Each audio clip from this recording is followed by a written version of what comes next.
Hello everyone, ಇದೊಂದು short video ಆಗಿರುತ್ತೆ. S R no reading ಆಗಿರುತ್ತೆ. ಓಕೆ, ಇಲ್ಲಿ ನಿಮಗೆ ಯಾವ ಒಂದು ಫ್ಲವರ್ ತುಂಬಾ ಅಟ್ರಾಕ್ಟ್ ಆಗ್ತಿದೆ ಆ ಒಂದು ಫ್ಲವರ್ನ ನೀವು ಚೂಸ್ ಮಾಡ್ಕೊಳ್ಳಿ ಆ್ಯಂಡ್ 2 ಕ್ವಶನ್ಸ್ನ ರೆಡಿ ಮಾಡ್ಕೊಳ್ಳಿ. ಇದಕ್ಕೊಂದು ಕ್ವಶನ್ ಆ್ಯಂಡ್ ಇದಕ್ಕೆ ಬೇರೆ ಕ್ವಶನ್ನ. ಓಕೆನಾ, ಒಂದೇ ಕ್ವಶನಿಗೆ ನೀವು 2 ಕಾರ್ಡನ್ನ ಚೂಸ್ ಮಾಡ್ಕೊಂಬಿಡಿ, 2 ಫ್ಲವರ್ನ ಚೂಸ್ ಮಾಡ್ಕೊಂಬಿಡಿ. ಯಾವುದಾದ್ರೂ ಒಂದೊಂದು ಪ್ರಶ್ನೆಗೆ ಒಂದೊಂದು ಕಾರ್ಡನ್ನ ಚೂಸ್ ಮಾಡ್ಕೊಳ್ಳಿ.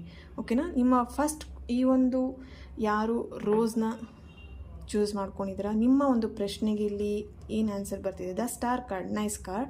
ಇಲ್ಲಿ ನೀವು ಏನು ಅಂದ್ಕೊಂಡಿದ್ದೀರಾ ಆ ಒಂದು ಕ್ವಶನಿಗೆ ಆನ್ಸರ್ ಎಸ್ ಅಂತ ಹೇಳ್ತೀನಿ. ಬಟ್ ಇಲ್ಲಿ ತುಂಬ ಕೇರ್ಫುಲ್ಲಾಗಿ ನೀವು ಹ್ಯಾಂಡಲ್ ಮಾಡಬೇಕಾಗತ್ತೆ. ಇಲ್ಲಿ ಈ ಒಂದು ಕ್ವಶನ್ ನೀವೇನು ಕೇಳಿದಿರ ಅಥವಾ ನೀವು ಇಲ್ಲಿ ಏನು ಕ್ವಶನ್ ನೀವು ರಿಲೇಟೆಡಾಗಿ ನೀವು ಥಿಂಕ್ ಮಾಡ್ತಿದ್ದೀರ ಅದು ತುಂಬಾ ಕೇರ್ಫುಲ್ಲಾಗಿರಿ ಅಂತ ಇಲ್ಲಿ ಸ್ವಲ್ಪ ಮೆಸೇಜ್ ಬರ್ತಾ ಇರೋವಂಥದ್ದು. Okay, so second one queen of wands, nice, beautiful.